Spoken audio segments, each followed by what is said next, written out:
देश के और बड़े बैंक घोटाले, बैंक स्कैम का पर्दाफाश हुआ है।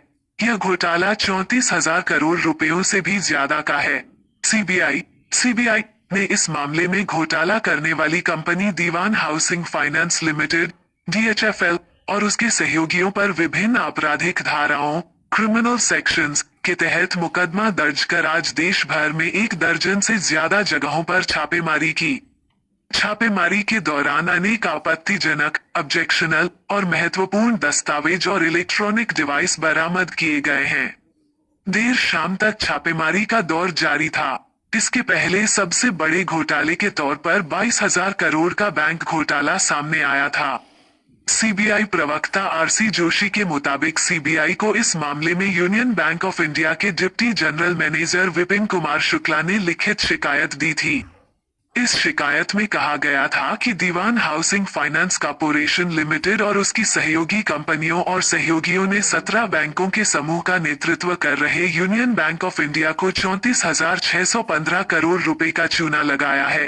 यह चूना साल 2010 से साल 2019 के बीच लगाया गया। 42,000 करोड़ से ज्यादा का लोन। सीबीआई को दी गई शिकायत में कहा गया था कि DHFL कंपनी काफी पुराने समय से बैंकों से क्रेडिट सुविधाएं लेती रही है। यह कंपनी अनेक क्षेत्रों में काम करती है।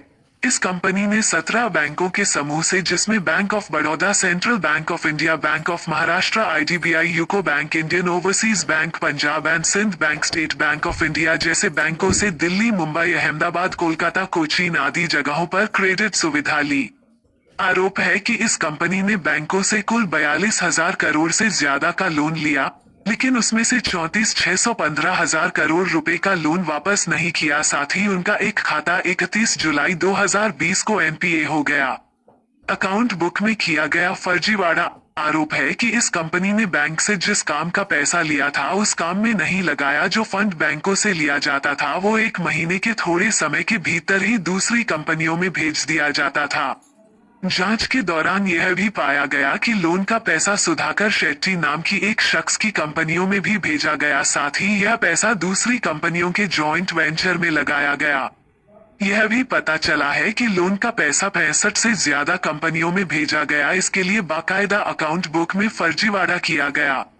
सीबीआई ने इस मामले में दीवान हाउसिंग फाइनेंस कॉर्पोरेशन लिमिटेड